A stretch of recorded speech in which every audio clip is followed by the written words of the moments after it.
شروع اللہ کے نام سے جو بڑا مہربان نہایت رحم والا ہے۔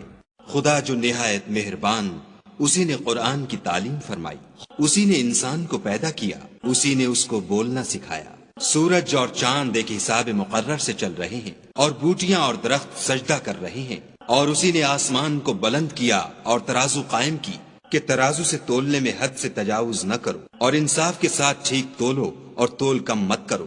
اور اسی نے خلقت کے لیے زمین بچھائی، اس میں میوے اور کھجور کے درخت ہیں جن کے خوشوں پر غلاف ہوتے ہیں، اور اناج جس کے ساتھ بھس ہوتا ہے اور خوشبودار پھول۔ تو اے گروہ جن و انس، تم اپنے پروردگار کی کون کون سی نعمت کو جھٹلاؤ گے؟ اسی نے انسان کو ٹھیکرے کی طرح کھن کھناتی مٹی سے بنایا اور جنات کو آگ کے شعلے سے پیدا کیا۔ تو تم اپنے پروردگار کی کون کون سی نعمت کو جھٹلاؤ گے؟ وہی دونوں مشرقوں اور دونوں مغربوں کا مالک ہے۔ تو تم اپنے پروردگار کی کون کون سی نعمت کو جھٹلاؤ گے؟ اسی نے دو دریا رواں کیے جو آپس میں ملتے ہیں، دونوں میں ایک آڑ ہے کہ اس سے تجاوز نہیں کر سکتے۔ تو تم اپنے پروردگار کی کون کون سی نعمت کو جھٹلاؤ گے؟ دونوں دریاؤں سے موتی اور مونگے نکلتے ہیں۔ تو تم اپنے پروردگار کی کون کون سی نعمت کو جھٹلاؤ گے؟ اور جہاز بھی اسی کے ہیں جو دریا میں پہاڑوں کی طرح اونچے کھڑے ہوتے ہیں۔ تو تم اپنے پروردگار کی کون کون سی نعمت کو جھٹلاؤ گے؟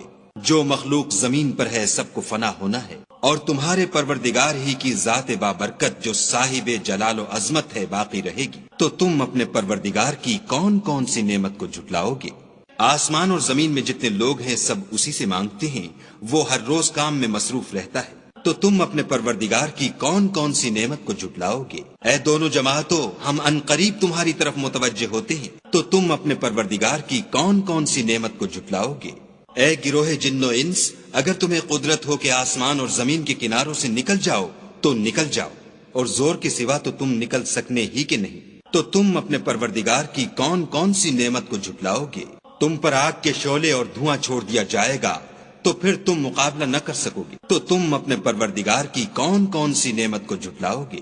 پھر جب آسمان پھٹ کر تیل کی تلچھٹ کی طرح گلابی ہو جائے گا تو وہ کیسا ہولناک دن ہوگا۔ تو تم اپنے پروردگار کی کون کون سی نعمت کو جھٹلاؤ گے؟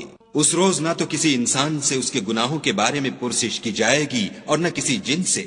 تو تم اپنے پروردگار کی کون کون سی نعمت کو جھٹلاؤ گے؟ گناہ گار اپنے چہرے ہی سے پہچان لیے جائیں گے تو پیشانی کے بالوں اور پاؤں سے پکڑ لیے جائیں گے۔ تو تم اپنے پروردگار کی کون کون سی نعمت کو جھٹلاؤ گے؟ یہی وہ جہنم ہے جسے گناہ گار لوگ جھٹلاتے تھے، وہ دوزخ اور کھولتے ہوئے گرم پانی کے درمیان گھومتے پھریں گے۔ تو تم اپنے پروردگار کی کون کون سی نعمت کو جھٹلاؤ گے؟ اور جو شخص اپنے پروردگار کے سامنے کھڑے ہونے سے ڈرا اس کے لیے دو باغ ہیں۔ تو تم اپنے پروردگار کی کون کون سی نعمت کو جھٹلاؤ گے؟ ان دونوں میں بہت سی شاخیں یعنی قسم قسم کے میووں کے درخت ہیں۔ تو تم اپنے پروردگار کی کون کون سی نعمت کو جھٹلاؤ گے؟ ان میں دو چشمے بہ رہے ہیں۔ تو تم اپنے پروردگار کی کون کون سی نعمت کو جھٹلاؤ گے؟ ان میں سب میوے دو دو قسم کے ہیں۔ تو تم اپنے پروردگار کی کون کون سی نعمت کو جھٹلاؤ گے؟ اہل جنت ایسے بچھونوں پر جن کے استر اطلس کے ہیں تکیا لگائے ہوئے ہوں گے، اور دونوں باغوں کے میوے قریب جھک رہے ہیں۔ تو تم اپنے پروردگار کی کون کون سی نعمت کو جھٹلاؤ گے؟ ان میں نیچی نگاہ والی عورتیں ہیں جن کو اہل جنت سے پہلے نہ کسی انسان نے ہاتھ لگایا اور نہ کسی جن نے۔ تو تم اپنے پروردگار کی کون کون سی نعمت کو جھٹلاؤ گے؟ گویا وہ یاقوت اور مرجان ہیں۔ تو تم اپنے پروردگار کی کون کون سی نعمت کو جھٹلاؤ گے؟ نیکی کا بدلہ نیکی کے سوا کچھ نہیں ہے۔ تو تم اپنے پروردگار کی کون کون سی نعمت کو جھٹلاؤ گے؟ اور ان باغوں کے علاوہ دو باغ اور ہیں۔ تو تم اپنے پروردگار کی کون کون سی نعمت کو جھٹلاؤ گے؟ دونوں خوب گہرے سبز۔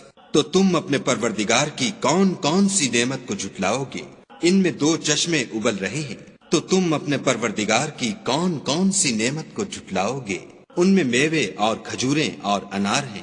تو تم اپنے پروردگار کی کون کون سی نعمت کو جھٹلاؤ گے؟ ان میں نیک سیرت اور خوبصورت عورتیں ہیں۔ تو تم اپنے پروردگار کی کون کون سی نعمت کو جھٹلاؤ گے؟ وہ حوریں ہیں جو خیموں میں مستور ہیں۔ تو تم اپنے پروردگار کی کون کون سی نعمت کو جھٹلاؤ گے؟ ان کو اہل جنت سے پہلے نہ کسی انسان نے ہاتھ لگایا اور نہ کسی جن نے۔ تو تم اپنے پروردگار کی کون کون سی نعمت کو جھٹلاؤ گے؟ سبز قالینوں اور نفیس مسندوں پر تکیہ لگائے بیٹھے ہوں گے، تو تم اپنے پروردگار کی کون کون سی نعمت کو جھٹلاؤ گے؟ اے محمد صلی اللہ علیہ وآلہ وسلم، تمہارا پروردگار جو صاحب جلال و عظمت ہے، اس کا نام بڑا بابرکت ہے۔